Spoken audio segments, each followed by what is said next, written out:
देखिए, भारतीय जनता पार्टी के शीर्ष नेतृत्व को, भारतीय जनता पार्टी के सभी कार्यकर्ताओं को और अलवर शहर के मेरे आम मतदाता भाई बहनों को उसका श्रेय देता हूं कि भारतीय जनता पार्टी के कार्यकर्ताओं ने मेहनत करी। मतदाता भाई बहनों ने नरेंद्र भाई मोदी के नेतृत्व में विश्वास जताते हुए भारतीय जनता पार्टी को विजयश्री प्रदान करी और भारतीय जनता पार्टी ने अपने 35 साल पुराने कार्यकर्ता पर विश्वास जताते हुए मंत्रिमंडल में स्थान दिया। उसके लिए आदरणीय नरेंद्र मोदी जी को, आदरणीय अमित शाह जी को, आदरणीय जेपी नड्डा साहब को, हमारे माननीय मुख्यमंत्री आदरणीय भजन लाल जी को, हमारे प्रदेश के अध्यक्ष आदरणीय सीपी जोशी साहब को, संगठन मंत्री आदरणीय चंद्रशेखर जी भाई साहब को और पार्टी के सभी शीर्ष नेतृत्व को मैं मेरी ओर से हार्दिक धन्यवाद और अलवर शहर की जनता की ओर से विशेष धन्यवाद देना चाहूँगा कि लोकतंत्र की स्थापना के बाद अलवर शहर में जो भी जनप्रतिनिधि बना है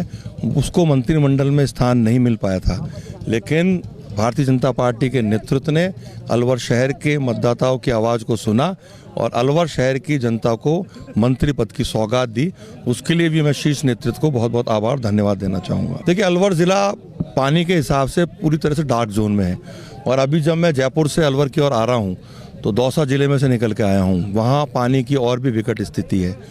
पूरे राजस्थान में पानी की विशेष समस्या है और विशेष रूप से जो हमारे 13 ज़िले हैं उसके अंदर पानी की विशेष समस्या है। तो हमारी पहली प्राथमिकता होगी कि जो ERCP योजना, जिसको अशोक गहलोत जी ने 4 साल तक उस पर कोई काम नहीं किया, जबकि 13 से 18 में इस योजना को भारतीय जनता पार्टी की सरकार लेकर आई थी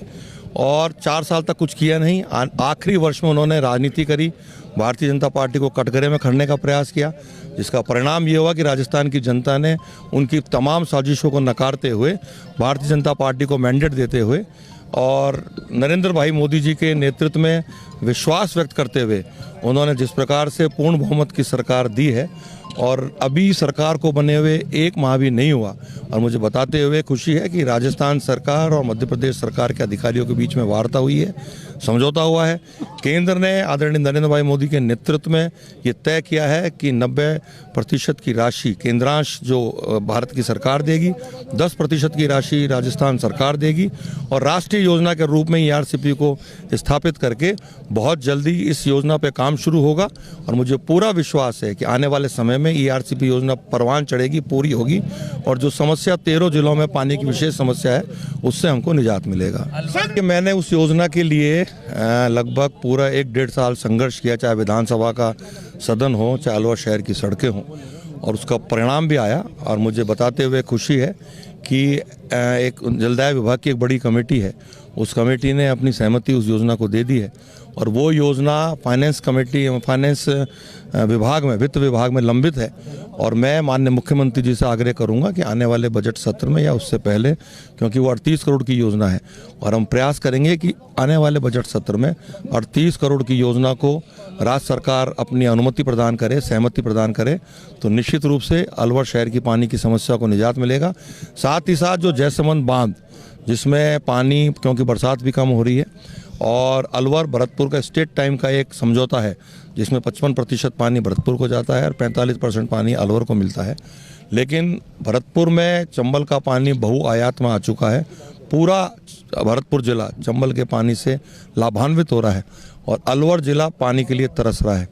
तो हम प्रयास करेंगे कि हमारी पुरानी मांग भी थी कि नटनी के 12 भाव क्षेत्र में जो डाइवर्जन है पानी को लेकर के, और मुझे जानकारी भी है कि इरिगेशन विभाग के द्वारा पहले 2-2 फुट के वहाँ पाइप के रूप में गेट लगाए गए थे, लेकिन किन्हीं कारणों से उनको हटाना पड़ा।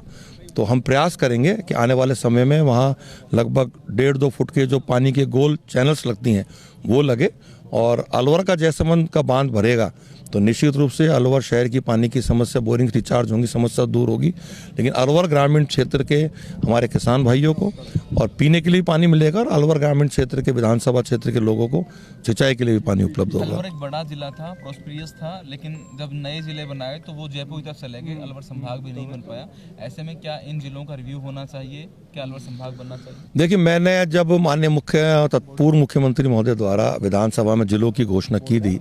तो उसके दूसरे दिन ही मैंने अलवर को संभाग बनाने की मांग विभिन्न नियमों के तहत, चाहे वो 295 का हो, 131 हो, स्थगन हो, उसके माध्यम से मैंने लगाया था। और जब माननीय पूर्व मुख्यमंत्री जी अलवर पधारे थे, मैंने उनको ज्ञापन भी दिया था और मैंने माननीय मुख्यमंत्री जी से अभी जब मैं मिलने गया था, शिष्टाचार भेंट करने गया था, तो मैंने उनसे आग्रह भी किया था कि अलवर के 3 टुकड़े हुए और अलवर जो सिंहद्वार कहलाता था, राजस्थान के मानचित्र पर एक स्थापित बड़ा जिला था, उसको न्याय जब मिलेगा जब हम उसको संभाग का दर्जा देंगे। तो माननीय मुख्यमंत्री जी ने आश्वस्त भी किया है कि हम उस पर विचार करेंगे और मुझे पूरा विश्वास है कि अलवर जिले की मांग पर निश्चित रूप से राज्य सरकार कोई अच्छा कदम उठाएगा। देखिए, कांग्रेस ने एक पंचायत, ग्राम पंचायत को भी जिले के रूप में स्थापित कर दिया, 2 विधानसभाओं के जिलों को भी जिले के रूप में स्थापित कर दिया। तो उसमें जहां उस क्षेत्र की जनता को तो फ़ायदा मिला है, लेकिन जो बड़े ज़िले थे उनके 3-3 टुकड़े किए। तो जो छोटा ज़िला हुआ जैसा अलवर है, आज रेवेन्यू के लिए उसके पास कोई बड़ी जैसी उद्योग होना चाहिए वो नहीं है। तो उसमें मेरा सरकार से भी मांग रहेगी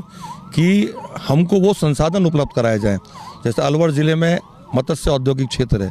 जो सांसें गिन रहा है, तो उसमें अच्छी से अच्छी सुविधा किस प्रकार से उद्योगपतियों को मिले। और नए औद्योगिक क्षेत्र अलवर जिले को एक एक्सप्रेस हाईवे हमारे यहाँ से निकला है, पणियाला मोड़ से लेकर शीतल तक को जोड़ने के लिए एक नया हाईवे बनने जा रहा है। तो उस जगह भी अगर ज़मीन एक्वायर करके हम उद्योग लगाएंगे तो जब उद्योग आएगा तो रोजगार भी बढ़ेगा और जिलों का विकास भी होगा।